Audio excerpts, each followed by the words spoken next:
नमस्कार, मैं हूं शंभुनाथ महतो और आप देख रहे हैं हमारा यूट्यूब चैनल शंभुनाथ ब्लॉग्स। सक्षमता परीक्षा पास नियोजित शिक्षक जो अपनी पूर्व की 15 साल 18 साल की सेवा पूर्ण किए हैं। बहुत सारे शिक्षक बंधु ऐसे भी हैं जिनकी सेवा 2 साल 4 साल 5 साल बची हुई।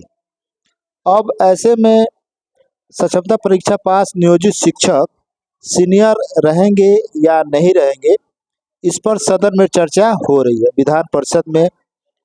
तो आपको बता दें कि पिछले दिनों भी चर्चा हुई थी कि सक्षमता परीक्षा पास जो शिक्षक है उन्हें जो सेवानिवृत्ता का लाभ मिलेगा कि नहीं, इस विषय को लेकर के कई प्रश्न उठे थे शिक्षा मंत्री को। इस पर आज जवाब भी देना पड़ा।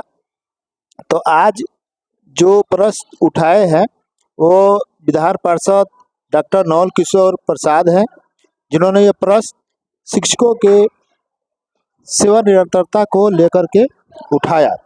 उसका जवाब शिक्षा मंत्री सुनील कुमार जी द्वारा भी दिया गया कि सेवानिरंतरता का लाभ मिलेगा कि नहीं मिलेगा, क्या है। तो इसको हम आपको वीडियो को पूरा सुनाएंगे, दिखाएंगे। उससे पहले आप सभी बंधुओं से एक छोटा सा आग्रह है, यदि आप हमारे चैनल पर नए हैं तो हमारे चैनल को सब्सक्राइब कीजिए और बेल आइकन दबाना न भूलें।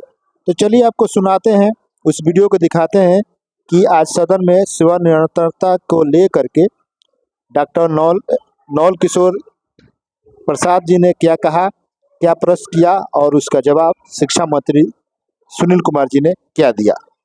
परमानेंट करके राज्यकर्मी का दर्जा देना चाहते हैं। आप दिए, वो परीक्षा दिया, लेकिन उसका पोछ काट देने का आपने तो नहीं कहा था कि आपको जो पोछ लगा हुआ है 18 साल का 20 साल का वो हम काट देंगे। और सरकार नियुक्त की थी, चाहे वो जिला परिषद का हो या कॉरपोरेशन में हो, जहां कहीं भी जहां कहीं भी नियुक्ति हुई है महोदय, वो सरकार के आदेश पर हुआ है। 60 साल तक आपने उसको रखने का वादा किया इसी सदन में।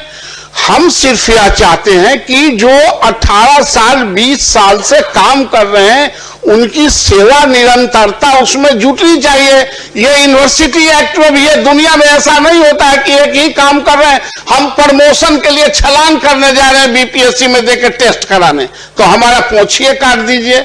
इसलिए महोदय मैं पुनः यह कहता हूं कि उनकी जो सेवा निरंतरता है उसमें जोड़ी जाए।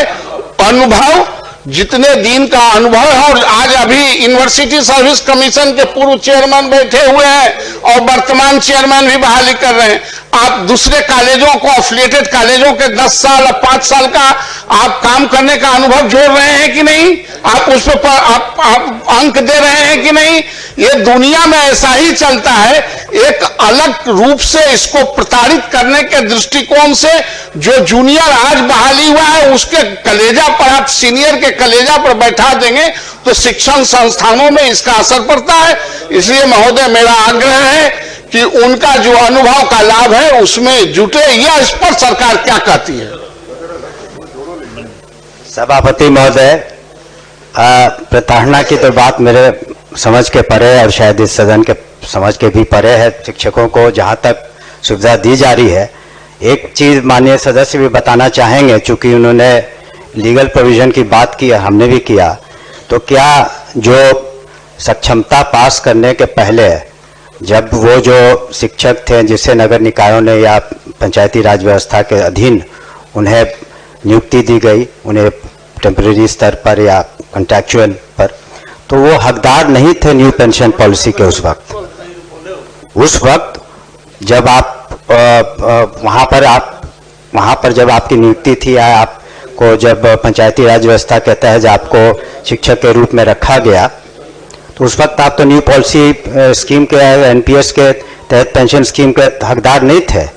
हकदार अब आप हुए अब से, जबकि आप राज्यकर्मी का दर्जा पा लिए हैं तब। तो इसलिए प्रताड़ना की कहाँ से बात हो रही है। वो तो उनके सुविधा के लिए हम लोग ने सक्षमता परीक्षा की और उसको हम लोगों ने राजकर्मी का दर्जा दिया। माननीय मुख्यमंत्री जी ने बिल्कुल उनके तरफ संवेदनशील रुख अपनाया है। जहाँ तक ये प्रश्न है, उन्होंने कहा कि सेवा जो उन्होंने दी है राज्य को और अपने अपने संस्थाओं में, उस पर हम विचार जरूर कर लेंगे, लेकिन कानूनन रूप से इसकी बाध्यता नहीं है, लेकिन फिर भी हम संवेदनशील होकर उस पर पुनः विचार करेंगे। धन्यवाद।